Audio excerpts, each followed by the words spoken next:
Hello, my name is Dr. Reina Oliveira, and I am an occupational therapist and the owner of Telehealth OT Services based out of South Florida. One of the clients I was working with asked, can we work on teaching my child how to ride his bike? Even though it was something that I had never done before, I knew that that was what was important to them and that's what we would work on. Simple Practice made it super easy because they were able to on their tablet and take their tablet outside. We had no issues with connectivity, able to hear me, no problem, so that I can watch them and coach them along. Where to put dad's hands, how the child, all of a sudden one day, the child just went off screen and all I could hear was dad screaming.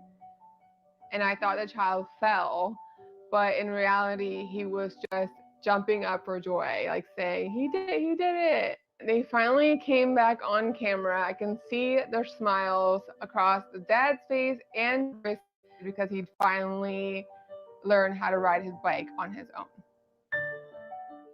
Simple Practice has definitely made the entrepreneur process super simple. They live to the name. I am always recommending Simple Practice in the Facebook forums, especially the Occupational Therapy Entrepreneurs Forum. It's super easy to use.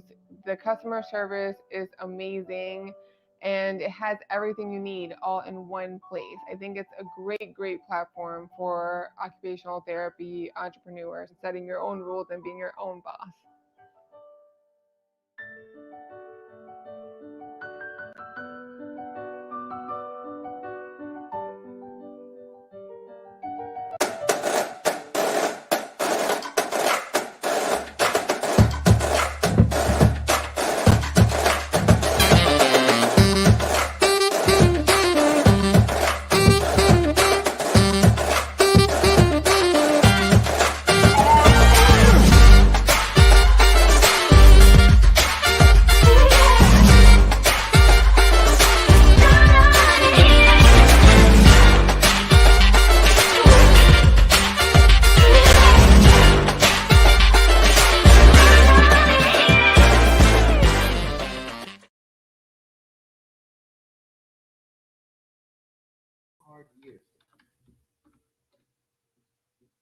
Who are you?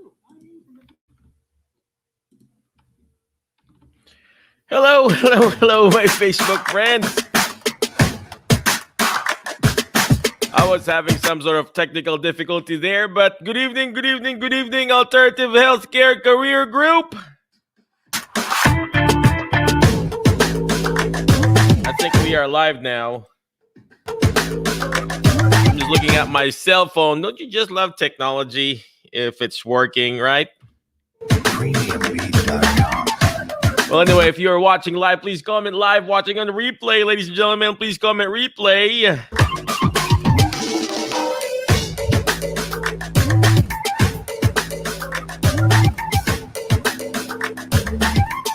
Hey, we are like freezing weather here.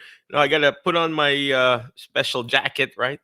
Here in we're here in Martin, Tennessee, and it's so cold. We got snow and everything. I didn't work today. I did some telehealth today, but it's just an amazing time.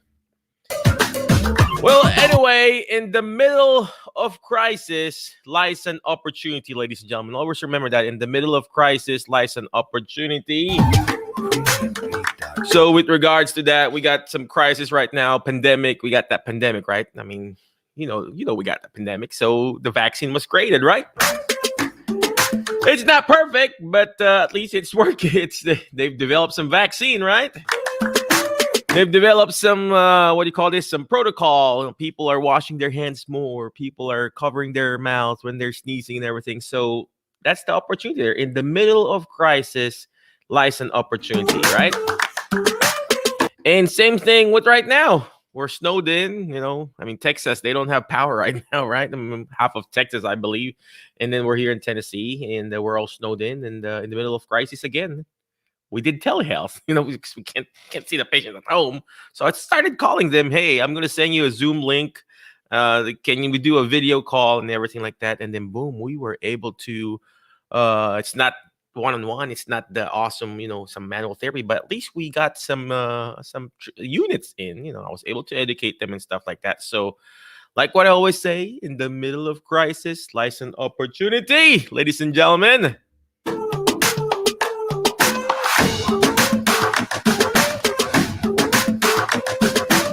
Well, I guess I am live. I see myself now in my cell phone. So, all right. So tonight we've got a special guest.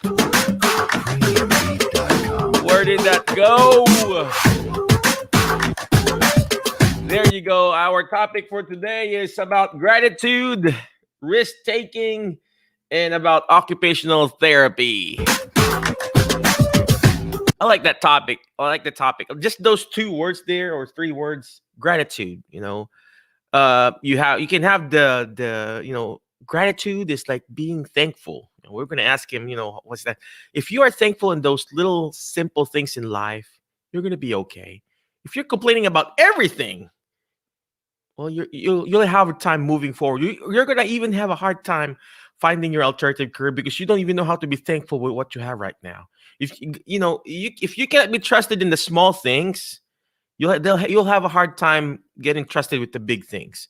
So grow where you're planted. So we're going to be asking our special guest for tonight about gratitude. And I like what the next phrase or the next word that he said, risk-taking. Risk-taking. Sometimes we have to take the risk, ladies and gentlemen. I'm not asking you to jump a cliff, but if you need to jump a cliff with safety gears, like a parachute, you want to do calculated risk. Calculated risk. Me going to the States, learning a new language, riding a plane, just going by myself and my family not with me, that's a risk, but it's a calculated risk. So we're going to ask him, our special guest for tonight, and then obviously gratitude, risk-taking, occupational therapy. So we're going to ask him. He's an occupational therapist. So let's go ahead and read his bio. He's actually a pediatric OT. OT is occupational therapy, right? And who specializes in working with children with autism and their families. Oh, that's good. Not just working on the patient, working also on the family. And recently switched from direct patient care and started working at an EMR company called Simple Practice. So he's actually an occupational therapist. Now he's working for an EMR company. So he's called the Occupational Therapy Clinical Specialist. So we're going to ask him how he transitioned from a clinical role to a non-clinical role. And a lot of our people in their group always asking, how can I move out? How can I move out? How can I get out? So we're going to ask him that. So right now he said he's happy to discuss his OT journey today and the risk-taking and gratitude that got him where he is today. So without further ado, let's bring in Michael Jankowski. How's it going, Mike? There you go. Oh, yeah, there we go. Yes, this is Michael Jankowski. Michael, could you tell us where you're at? What do you do? How do you transition? Teach us, man. Help us how to be grateful and how to take risks, sir. Yeah, it's so great to see you, Mike. And I'm loving that intro. Thank you so much for that beautiful intro and the music. I am currently in Phoenix, Arizona, so we are not going through the cold weather that I know a lot of people are. I hope everyone is staying safe out there. I know some people are without power, so stay safe, stay warm. And I'm excited to be here today. But yeah, as the topic says, gratitude, risk-taking, and occupational therapy. I would love to just, get started and diving in, kind of talking about my OT experience and what those things mean to me and how I went from a clinical role being a occupational therapist, a pediatric occupational therapist, an occupational therapy department director, a lead therapist, helping build a couple startup outpatient therapy clinics, to currently working in a non-clinical role as the occupational therapy clinical specialist for Simple Practice. So I would love to dive into that. Is there any place you would like us to get started particular, Mike, or just go for it? Nothing really. I just would like to ask you, so you're in Arizona. So yeah, are you married, dude? So I am. I am. And everything there. No kids yet, but no, my wife and I have been together for 2 years. So we're 2 years. Yeah, we're out here, and yeah, things are going well. We're both working from home, kind of due to the pandemic, and staying safe, and looking forward to yeah, just continuing to be safe. We're thankful our families have stayed healthy during this entire time, so a lot to be grateful for. Oh wow. Oh Yeah, wow. I like what you said, working from home. So before you were working with kids, autism and direct patient care. So yeah. what decided you to look for an alternative career and what made you go out, and do this? So can you Yeah, share that I would experience? I would love to. Yeah, and that's a great question. So a couple things I would say it was a mixture of, I'll be completely honest, there was some burnout involved. And that's a topic that I've talked to other therapists about, occupational therapists, physical therapists, speech therapists, and it's a topic I think we need to talk more about. In my experience, I'm not trying to throw anyone under the bus, but in my experience, that wasn't really talked about in OT school, in the OT school I went to.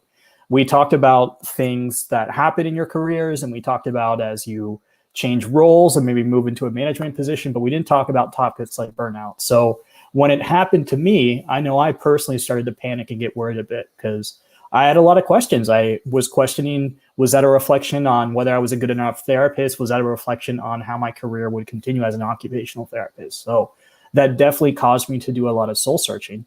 But as time went on, I realized what brought me to OT in the begin with. I wanted to have the biggest impact. I wanted to have the biggest impact in the communities I worked with and the people I worked with. I wanted their lives to be a little bit better as a result of me kind of humbly being a part of it. So I wanted to help them in therapy if I could, provide some education, provide some empowerment so that ultimately their lives would be a little bit better.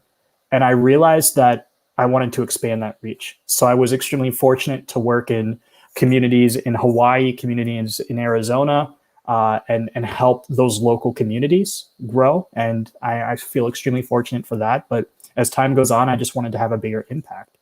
And so I was thinking the next step for me would be to work for an EMR company. I have worked for 3 startup companies as an occupational therapist. So I knew what it was like picking an EMR for those companies. I knew what it was like, what we liked about EMRs, what we didn't like about EMRs as therapists. And I worked with physical therapists and speech therapists as well. So kind of got their insight as to what they liked and what they didn't like about EMRs. And I said, that's the next step for me. If I can get a job for an EMR company, that is going to allow me to have a bigger impact because I will be making decisions with the designers of the product. I will be making decisions with the teams that are reaching out and getting partnerships and affiliates. I'll be making decisions that will impact the OTs that we're interacting with and make it so they can continue to do their jobs and empower them. So I was extremely fortunate to find Simple Practice because their values align very much with mine in terms of empowerment and getting out of the way, giving people the tools so they can do their job, but letting them do what they do best, empowering them so that they can do what they need to do, and then kind of taking a step back. So that therapist is able to shine, that clinician is able to shine. So Oh wow. Oh wow. Did you mentioned about the word empowerment and then yeah, finding that solution? So did you hear that, ladies and gentlemen? If you're still watching live, comment live, watching on a replay, comment replay. But I like what Mike said there. No, by the way, the reason why his name is Michael is also good looking like me. So just kidding.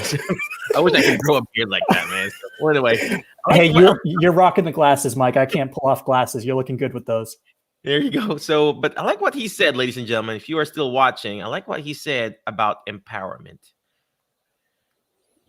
Most of us here, we're like, me, give me, give me, give me, give me. You know what? The only way for you to find your next level, your career, you want to find your alternative career, you got to plant that seed first, ladies and gentlemen. You got to learn how to plant that seed. You got to learn how to empower first. Just like right now, it's cold right now. You cannot just ask the fireplace to give you heat if you don't even put wood and start that fire in that fireplace. And you're asking, give me some more heat. Same thing with empowerment, ladies and gentlemen. Same thing when you're trying to find that career, your alternative career. You cannot just ask them and go in, okay, how much am I going to earn? How much am I do I have benefits, PTO? No, you gotta empower them first. Hey, this is what I'm gonna do with your company. This is the solution I'm gonna give to this company. And then in return, they will give you the best, hopefully the best, right? I mean, sometimes it's not the best, but you give first before you could receive.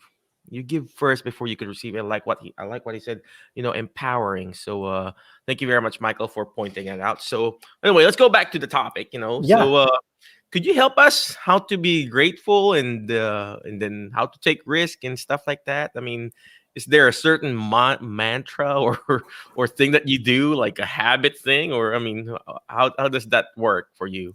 that's a really good question. That's a really good question. So let me start with the gratitude part. So I think as time has gone on and I've been fortunate to live in different places, I've been fortunate to work with different populations. I've realized what kind of brings us all together and what unites us all. And I think that gratitude is one of those things. I know for me personally, I've been fortunate to have very supportive people in my life, personally and professionally, in my growth and development. And I don't take that for granted. And I realize that not everyone is given that opportunity. Not everyone is given that support they need to thrive and to shine. And so that gives me a lot to be thankful for, and a lot I always have been. And I think back to my parents who supported my dream to be an occupational therapist. I'm from Pennsylvania originally, and once I graduated from OT school back in 2011, I flew across the U.S. and across the Pacific Ocean to Hawaii, and I worked in Oahu. And I'll talk about that more kind of in the risk taking part. But I have a lot to be thankful for them giving me their support and blessing in that transition. And I've just worked with some great therapists, some great occupational therapists, some great physical therapists, and some great speech therapists. And I've been really fortunate for those, even if they haven't been in OTs. I worked with a speech therapist and she took me under her wing, and she really taught me about feeding difficulties that can occur after a patient has a stroke, because I was working in skilled nursing for a little bit. And I'm just extremely grateful for those opportunities, grateful for those opportunities to learn from people who know more about that topic than I do, and just greater to learn so I can continue to be the best therapist around. And so every client, every patient I interact with is kind of getting that optimum experience. But yeah, to me, it's like it's always come back to just looking back in my occupational therapy career. I've been an OT for 10 years, just how grateful I am for the things I've been able to do in that career, the people I've been able to meet, the experiences I've been able to have, the things I've been able to learn, the places I've been able to travel, is huge. But to me, again, that it comes back to gratitude, because I think that's something that we all have in common.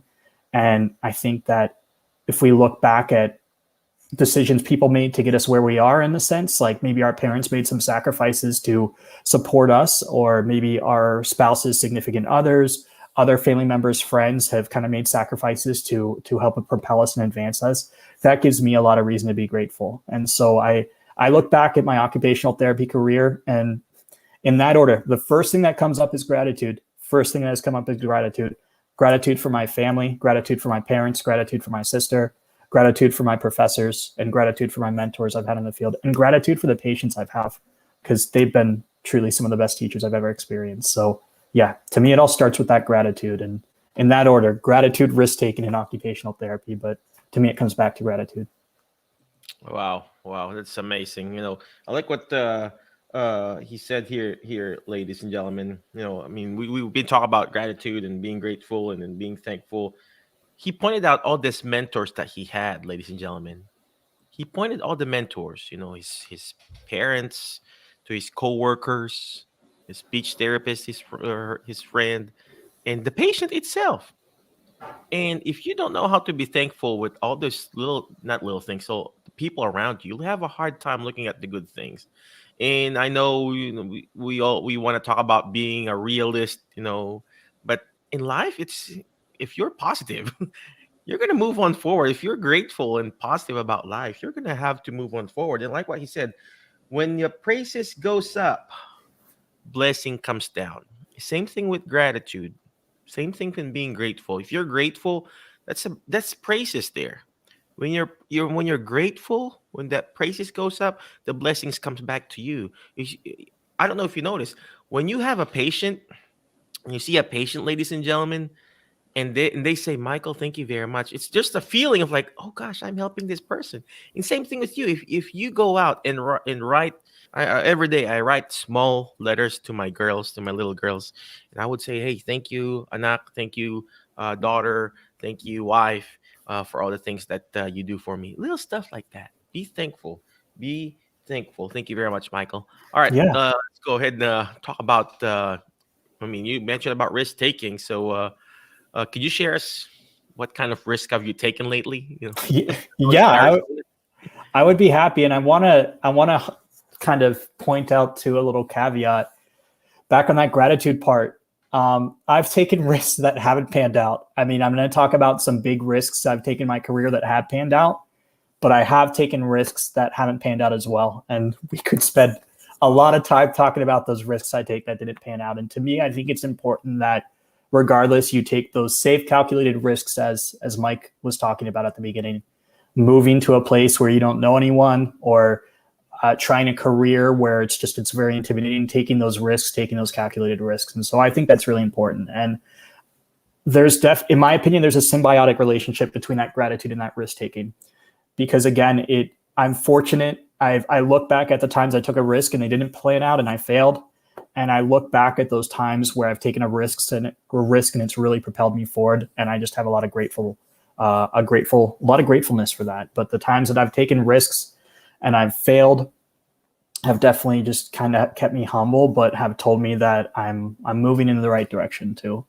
So where to start with risks? Well, I kind of sum it up. I have some big risks that I took in my career to get me from my graduate degree, my master's degree in science with emphasis in occupational therapy, to passing my boards, to where I am now at Simple Practice. But I think the first big risk I kind of took was in my OT school journey. I loved going to OT school. I will be completely honest, it was difficult for me.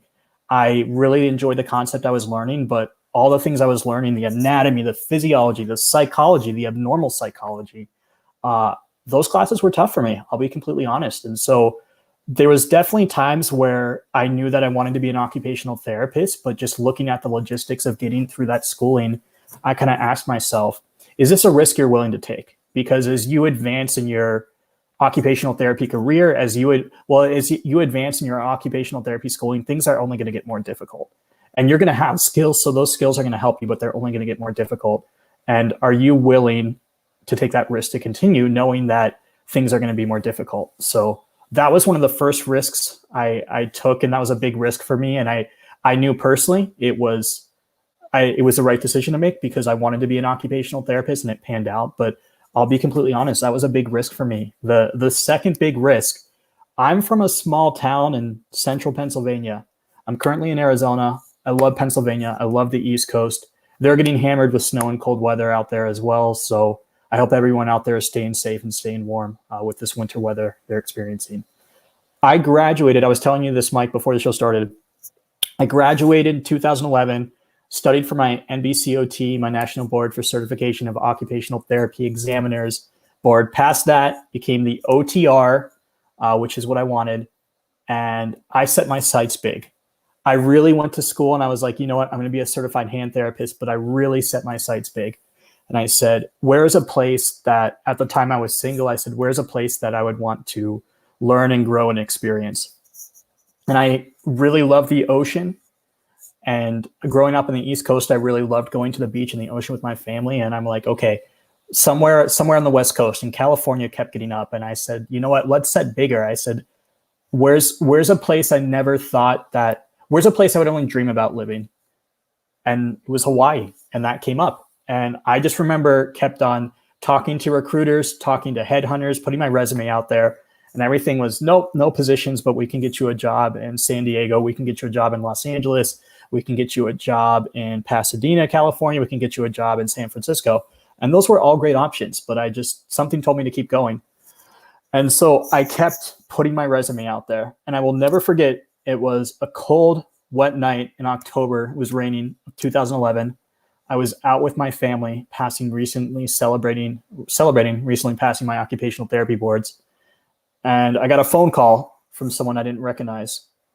And so this was before there was a lot of spam calls. So I said, I excused myself. I went to the bathroom and I picked it up. And it was a recruiter I was been talking to. He said, if you can be out here in 3 weeks, I have a job lined up for you on Honolulu, Hawaii. I said, yes. No pause in my step. I said, yes, this was my goal. So I did that, confirmed some things. I ended the call. I stood there in the hallway and I'm like, this is going to be a huge risk. I've never been to Hawaii. I've traveled up and down the East Coast pretty extensively. I've been to the West Coast a couple of times, but I've never lived more than a couple hours away from my family. I've never lived in a place where I haven't been before or traveled. So like, this is going to be a huge risk, but this is what you wanted. You wanted Hawaii. You got Hawaii. You wanted to step outside your comfort zone. You're going to be doing that. You wanted to really set your sights high and set a big goal, and you're going to do that. And so I'm contemplating this. I walk back to my parents, got a little smile on my face, and they say, "Who was that?" I said, "I'm going to be living in Hawaii in 3 weeks and a day. I will be there. I will be a Hawaii resident." And my parents were just so supportive. And that gave me so much gratitude that they were supportive in that journey. And so I went home, finished up dinner with my family, went home, started packing things up, packed up 4 suitcases, 2 with clothes, 1 with miscellaneous stuff. I love music, so I had some CDs in there, had my MP3 player, and then I love doing things outdoors. So 1 with outdoor gear, with backpacks, hiking boots, and that type of thing.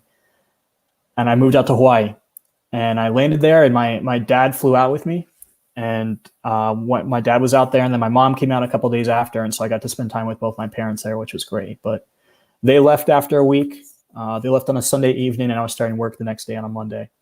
I said, "Man, this is crazy. I would not have thought growing up in a small town in Pennsylvania that this would have been possible for me. And I wanted it, and now I had it, and I was just blown away. But it was a huge risk. I rented an apartment sight unseen. Thankfully, some of the people I was working with were willing to go check out this place, but I was on Craigslist looking at apartments, and they all wanted security deposits. I'm like, man, I hope my money ends up in the right hands, and I hope this isn't a scam or anything. And I had coworkers who were willing to vet the places for me. So I moved into this small studio apartment because living in Hawaii is not the cheapest. And I started working in a SNF. And that was huge. That was a huge experience for me. And yeah, I just thinking about it now too, to where I've come today in my OT career, I can't believe it. And I moved out there, and I told my parents I saw myself living in Hawaii. This was 2011. I saw myself living in Hawaii 1-2 years tops. 1 year passed, and it felt like a week.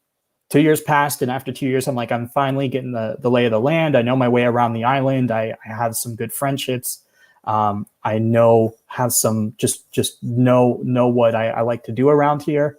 Like, I need some more time. So that 1 to 2 years turned into 5. And I was there, and I just loved that experience. I absolutely loved that experience. And it was so great for me too. I got to experience a lot of things. I got to experience experiencing different cultures than I had grown up with, and living in a city, because I was from a small town.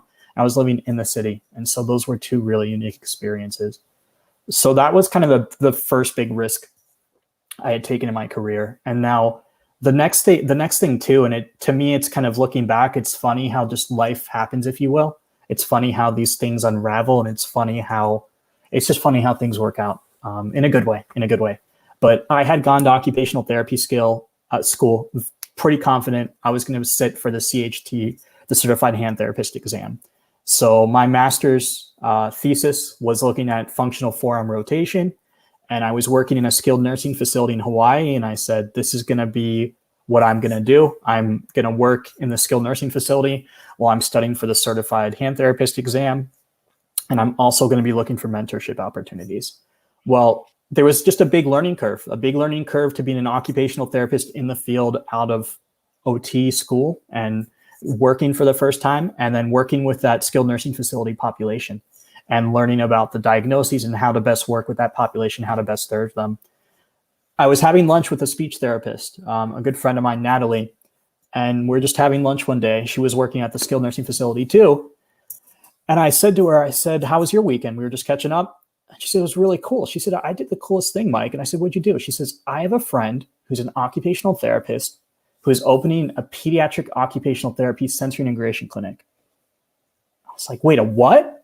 I'm like, pediatric kids, occupational therapy, know that. Sensory integration, what is that? And she explained to me what she did. She explained to me how she was helping set up this clinic, and they were installing swings, they were installing monkey bars, they were installing a crash pad and a zip line and a ball pit. I said, that sounds awesome. And I said, can I get your friend's contact information? I would just love to peek my head in as an occupational therapist. And so Natalie gave me this occupational therapist contact information. And I just called her and I said, hey, I would just love to shadow for a day. I work in skilled nursing, but I would love to learn more about this. And I remember going there and seeing how I sat down, and my first introduction to pediatric occupational therapy is this clinic owner was working with a child. He was 7 years old. He had autism, and she was teaching him how to tie his shoes. But it wasn't just cross this lace over this lace, loop this around. No, it was, they were singing, they were dancing. She was incorporating sensory inputs. They were making games out of it. I'm like, this is awesome. And so I shadowed for 5 hours that Saturday.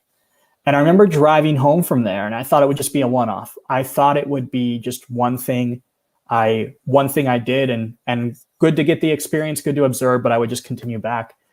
And I remember driving home, and I'm like, I think this might be my calling in occupational therapy. Like, I wanted to be a hand therapist, but I think this might be my calling. And so I reflected on it. What's that? Is that in Hawaii too? That was in Hawaii. Yeah, that was in Hawaii. And I'm like, I think this might be my calling. I think this might be my calling to be a pediatric occupational therapist. And so I took some time to reflect on it. And I said, okay, I mean, this could go, yeah, no worries. I said, this could go in a couple different ways. And if I do this, if I pursue pediatric occupational therapy, I'm saying bye to that initial goal I had of being a certified hand therapist. And so I made that decision, and I said, the only way to do this is to go all in, because there's so much I have to learn about the pediatric population, sensory integration, and all those techniques. So I called up that clinic owner a couple of days later, and I said, if I don't have experience in pediatrics, I'm going to be completely honest, but I'm going to take a risk out here and say, if you're willing to mentor me, I will commit myself to this job. I will commit myself to growing, and being that you're a startup, I will help to grow this therapy clinic. And thankfully she said yes.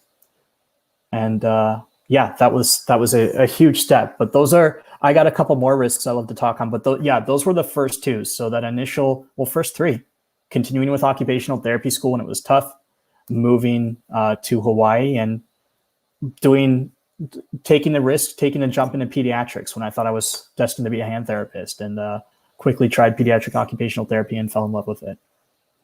All right. Well, that's a great story about risk taking. But before we keep on taking risks, we will just show this video real quick, and we'll be back in a few seconds. Yeah.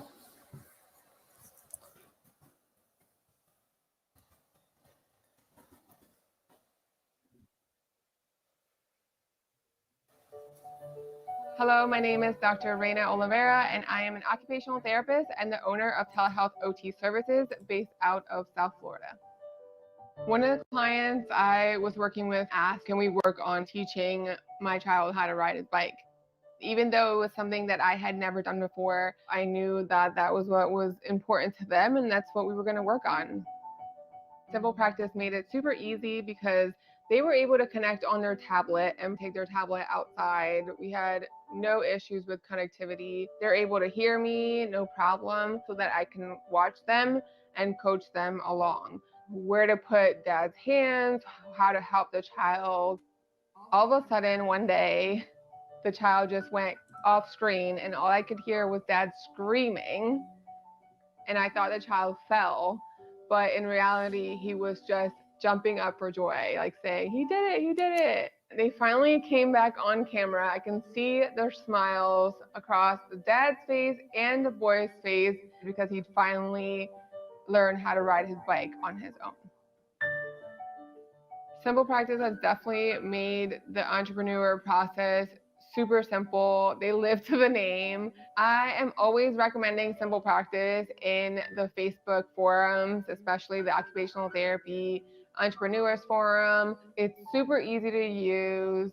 The customer service is amazing, and it has everything you need all in one place. I think it's a great platform for occupational therapy entrepreneurs, setting your own rules and being your own boss.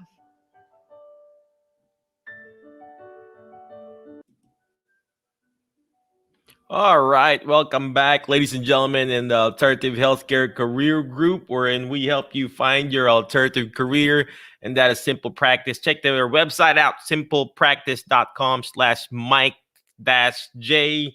Right now, we are interviewing Mike Jankowski. I hope I'm saying that right. You know, I used to watch a show or a cartoon named Nick Butowski.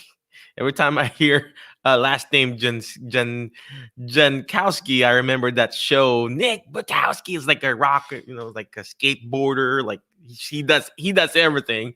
So it's like a cartoon. So yeah, we are interviewing him right now. You know, asking him about gratitude, risk taking, and occupational therapy. And I like what he was talking about. You know, while he was talking about risk taking, he said about the risk that he took before. Some panned out, some didn't. And it doesn't matter how many times you failed or fallen, ladies and gentlemen. What matters is how many times you get up and do this all over again. And I'm sure he's got lots of failures, and I'm sure he's got lots of wins. And it's all about math. It's all about the that ratio. The more shots you make, the more scores that you get. You know, I mean, look at Michael Jordan. He's like probably, I don't know, a million, whatever, a million shoot off that ball, and then probably, I don't know, 50%, 80%. I'm spitting. So yeah, and then another thing he said, he took the risk of going to Hawaii. Don't even know anybody there. Send money to some scammers there, right? And sometimes you just have to take that risk. But of course, do your part, do your due diligence, right? And he said here that 5 years felt like it was just weeks. If you really like what you're doing, ladies and gentlemen, you're not, you realize, oh gosh, it's so fast, it's so quick. No, here in the States, I feel like I'm just still new here. I'm still learning the language. I'm still learning what Charlie horses means. I'm still learning what raining cats and dogs. I'm still learning, it's a piece of cake. But I feel like I'm new here. And I just realized, me and my wife was like, we've been here for 10 years already. I feel like we're still, I feel like it was just yesterday that we came here because we love what we're doing. I like what we're doing. And I like what he said here, getting out of your comfort zone. Sometimes you just have to get out that comfort zone. Our comfort zone could be like Mike, in Pennsylvania. We're here. We're like, oh, this is my comfort zone. I don't want to get out. It's cold. Sometimes you just have to get out and take the risk. There's this story in the Bible. I don't know. It's between Genesis and Revelations, okay? And he's in the boat. I don't know which disciple that is. And then he's inside the boat, right? And then he saw Jesus right there walking on water. This is true story, according to the Bible, right? He's inside the boat, and he wanted to walk on water too. And the only way for him to get out, to be able to walk on water, he has to get out that boat. That boat is the comfort zone. And during that time, it was raining hard, they said, in the Bible. So he got out of the boat, and he also started walking on water. And sometimes you have to get off the boat. I'm fresh off the boat, right? But you know what I mean. You got to get out. Take the risk, just like what Mike did. He got out of Pennsylvania and traveled, and up until now, he was doing 5 years of nursing home, and then he went to that pediatric clinic. And he's still learning. That's the key there, ladies and gentlemen. Keep learning. Keep learning. So we're gonna bring back Michael Jankowski. There you go. So Mike, let me ask you a question, man. So Yeah. after being the pediatric OT and everything, what else did you do, man? No, that's a really good question. So, yeah, I mean, to continue along that journey. So here I am in Hawaii. I'm doing this. I have this opportunity to learn from pediatrics and have someone who's really knowledgeable in the field take me under the wing. So I took a risk. I said I thought I wanted to be a hand therapist, but no, I want to be a pediatric occupational therapist. And so all that time, energy I invested in looking at hand therapy, I mean, it wasn't wasted, but I realized I was going to have to shift my focus and shift my learning. So I was extremely fortunate to have that situation. And so I continued to do that. And just as time changed, I moved and I ended up in Arizona, which is where I am now. And another The big risk I took before my risk to reach out to Simple Practice, which I really want to point out, is I just fell in love with pediatric OT. And so I was taking all the courses I could, all the continuing education to bring myself up to speed about things with autism, sensory integration, the DIR floor time model, interactive metronome, integrated listening system, just all those modalities, all those ways I could be effective with the pediatric population. And so here I am in Arizona, and I'm given an opportunity. I'm reached out to, some people had reached out to me who I had worked with before at a clinic, and they said, hey, we are starting a clinic from the scratch. We have a building secured, but we want this clinic to be the best in the area that's going to offer occupational therapy and speech therapy initially, and eventually physical therapy. Will you run that occupational therapy department? Will you build that occupational therapy department? Will you be the go-to OT building these things up? I had never been in that role before. I had been in management positions before. I'd been in lead therapist positions before, but I had never been in a position where I was the go-to OT. And so I took some time to think about that, because I obviously wanted to do a good job, and I knew that was it was going to be a big undertaking. And I talked it over with my wife, and we took some time to think and reflect. And I said, this is the next risk I have to take. This is the next risk to advance my OT career and to go to the next level. And so I was fortunate to do that. I was fortunate to work for this startup therapy clinic and help build that therapy department, that occupational therapy department, work closely with a speech therapist as she built that speech therapy department. And so that was the next big risk I took in my life. And the most recent big risk is I'm working in that position. I love the work I'm doing, but as I said, I was feeling a little burned out, to be completely transparent. And I just wanted to think bigger. What are ways I can have a bigger impact?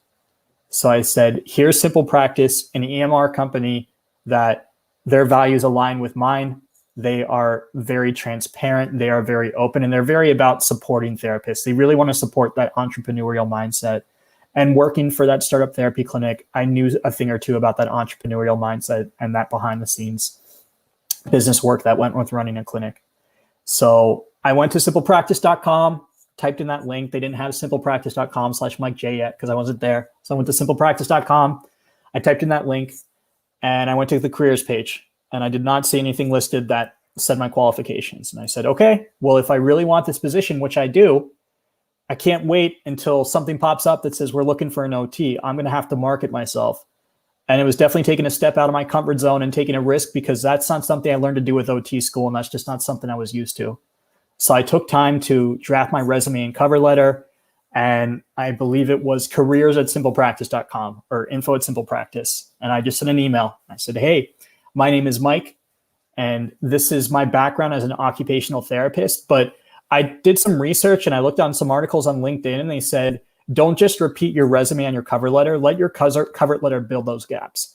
So my resume had my qualifications, my background, my education, my work experience, but my cover letter was building that gap. Here's how those skills would benefit Simple Practice. Here's my background as an occupational therapist. Here's my background as working with entrepreneurs in the healthcare space. Here's my background as someone who's worked with multiple EMRs. And then that cover letter was how to bridge those gaps. Here's how that would be beneficial for Simple Practice. And so I sent out this cold email, and I waited, and I waited, and I got an email back, and they said, we think we have someone who would love to talk to you about this. And I said, yes. And I was telling myself, I just wanted to talk to someone. Even if I talked to them and they said, thank you for your time, but we don't think this is going anywhere, that was a risk I had to take. But I wanted to start that communication. I needed to start that initial interaction. And so I talked to someone, and that led to an interview, and that interview led to another interview, and then that led to another interview.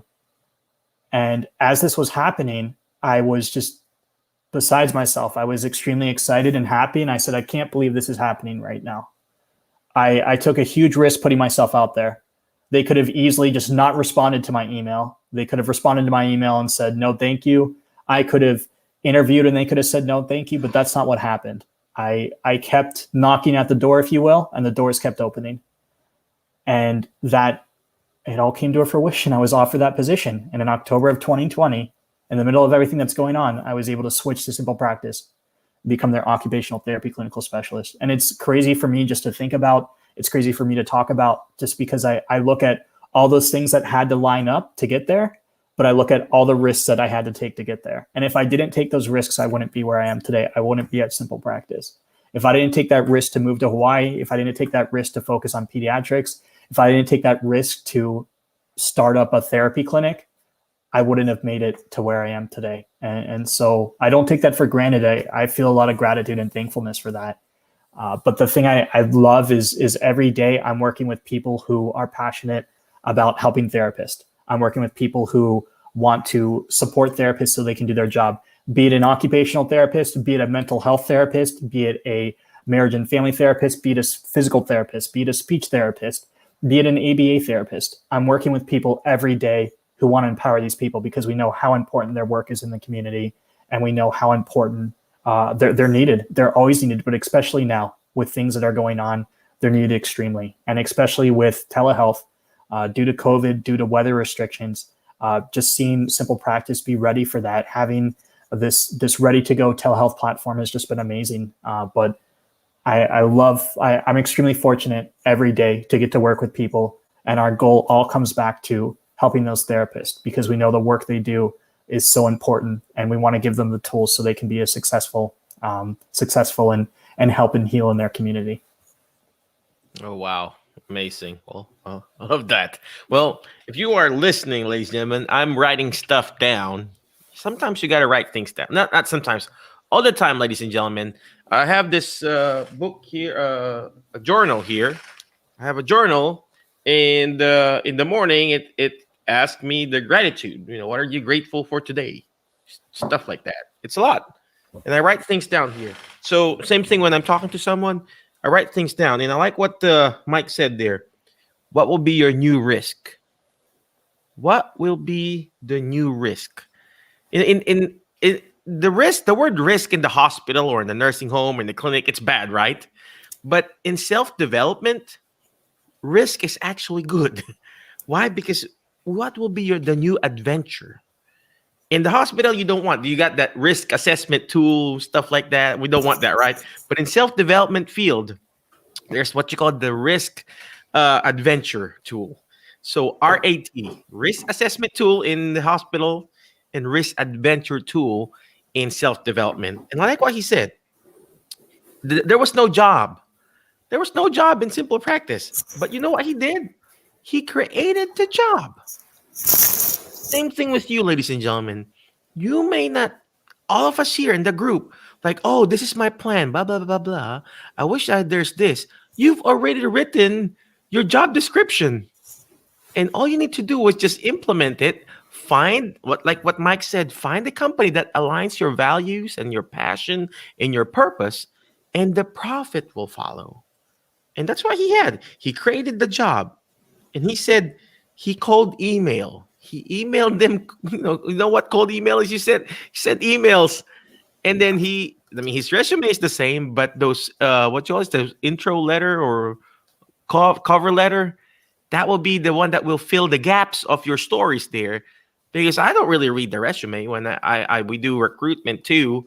I read those letters that, oh, this is a fancy letter. It's addressed to me. It's addressed to me, Michael Chua, Dr. Mike Chua, not hello hiring manager. No, it needs to be personalized. It's like if I see hello hiring manager, I'm like, he didn't even research the company.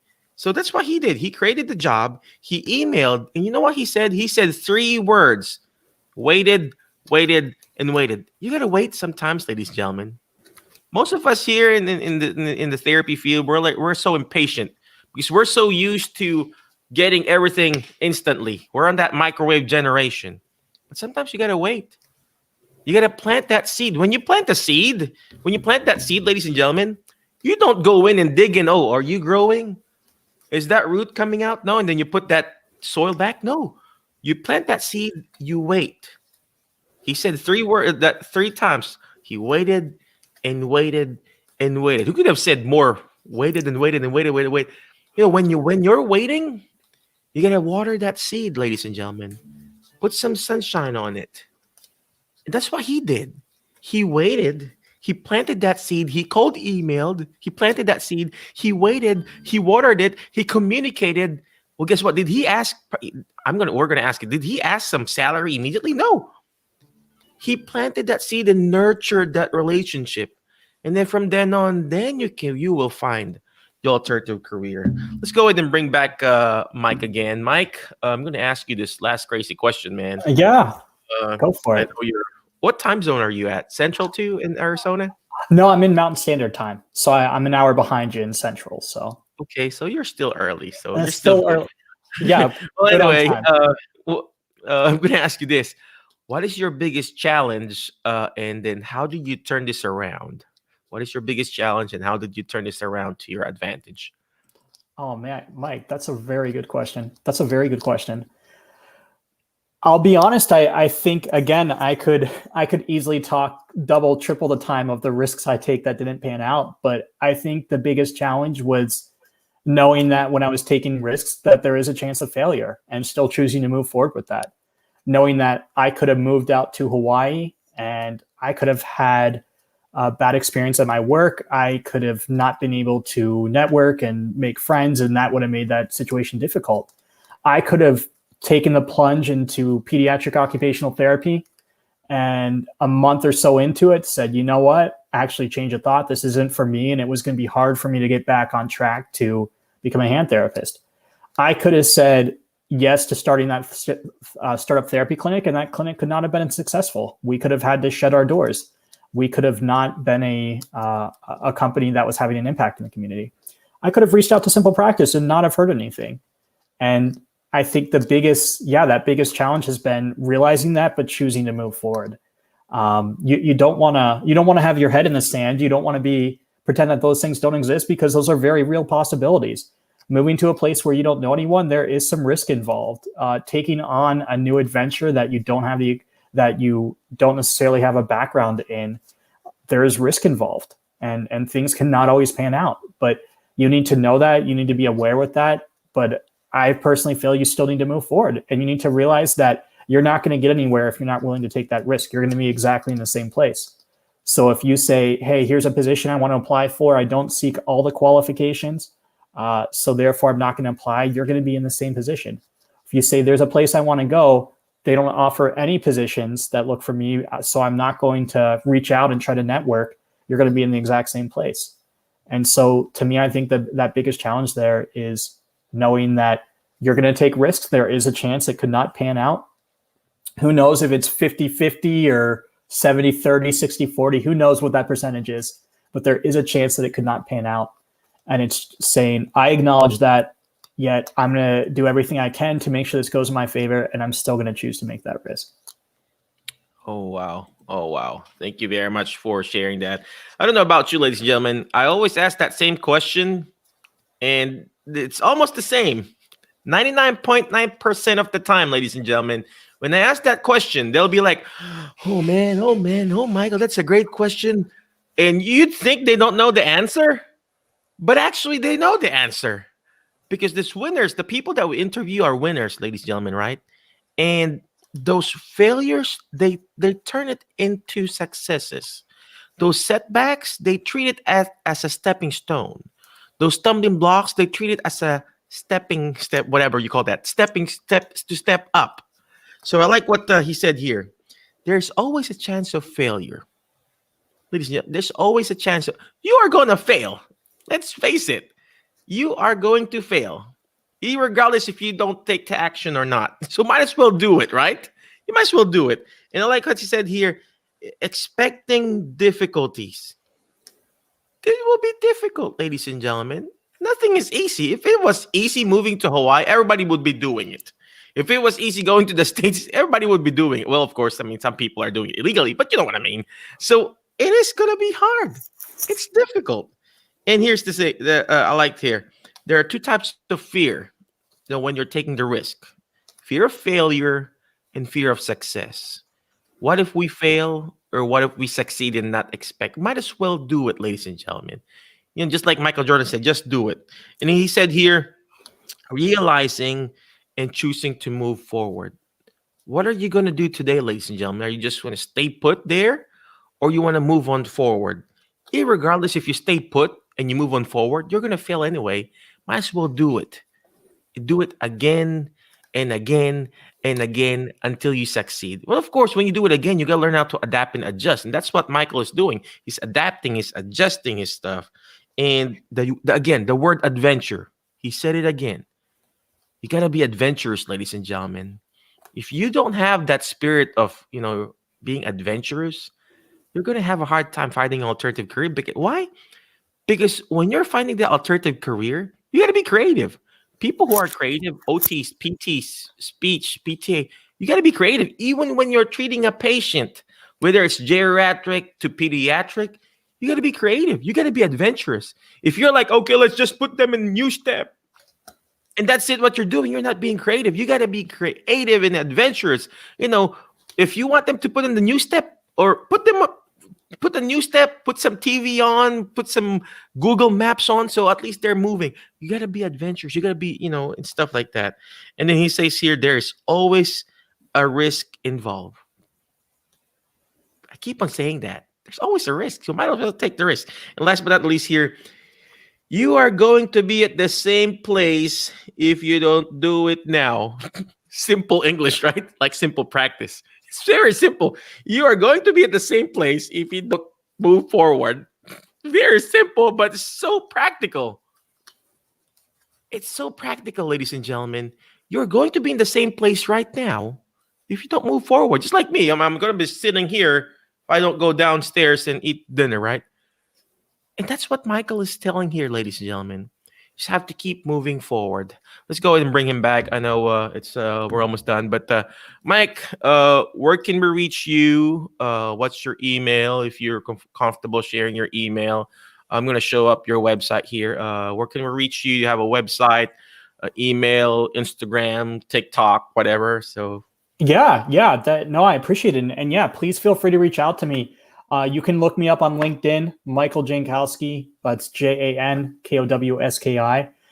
That's the link to Simple Practice right there. If you just do Mike, Mike, at Simple Practice, simplepractice.com, you can reach me there. I'll actually go ahead after we're done. I'll drop my email in the comments so people can reach out to me. And happy to talk. I've had some people reach out to me on LinkedIn, just curious about my story as an OT, and I'm happy to talk because I believe that I look from my perspective and the mentors I've had in the field and how grateful I am for those mentors. And I want to just continue to pay it forward. And people have really helped me. I want to try to do that. So if you have questions, want to know more about my journey, want to know more about why I love Simple Practice, why I love what I do, I'm happy to talk about that. So I'll make sure to put my email in the comments to this. But yeah, Mike at Simple Practice. Oh, Mike's on it. So that's my email. And yeah, please don't hesitate to reach out. You can find me on LinkedIn. You can email me there. All right. Well, any last parting wisdom for our audience, Mike? Hey, stay safe, stay warm, and I'm going to leave with a quote that I had from a college professor. Tell the people around you that you love and care about that you love and care about them, because life happens. So those that you love and care about them, let them know that you love and care about them, and stay safe. And I'm just thankful to be here, Mike. I truly appreciate you having me. This has been a blast, and I'm really glad we've gotten this time to connect. All right. Well, again, thank you very much, Mike. Appreciate you. Hey, check his website out, simplepractice.com. Where did that go? simplepractice.com/Mike /J. Oh gosh, I'm running out of English, Mike. Check it out. And his email is mike@simplepractice.com. Again, thank you very much, Alternative Career Group. Appreciate you. But before I let you go, ladies and gentlemen, always remember the word FAST. FAST. Letter F. Find friends that will push you to your next level, because you are the average of the 5 people you hang out with. Who are you hang out with? Today, I hang out with an awesome person named Michael Jankowski, talking about gratitude, risk-taking, occupational therapy, right? So, F. Find friends, ladies and gentlemen. You gotta be specific. You gotta be intentional, because if you're not, you're just gonna be a wandering generality. You gotta be specific and meaningful, right? And you know what? The next letter on the word FAST is letter A.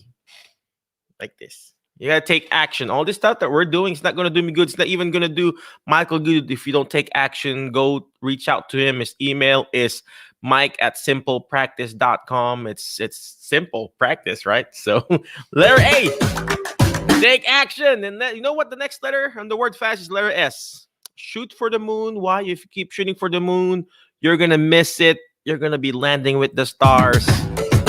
You're gonna fail. I'm saying you now, you gotta accept the fact that you're gonna fail, but it doesn't matter how many times you failed or fallen or got sick or whatever. What matters is how many times you get up. What matters is how many times you adjust and adapt to the situation so you could reach that next level, like simple practice, right?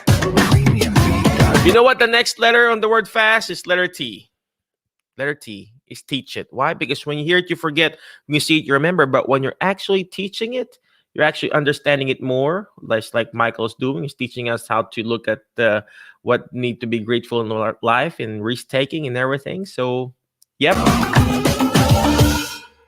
Again, thank you very much. I appreciate you. We will see you again. Be awesome. Be great. Be excellent. And we will see you next week, my Facebook friends.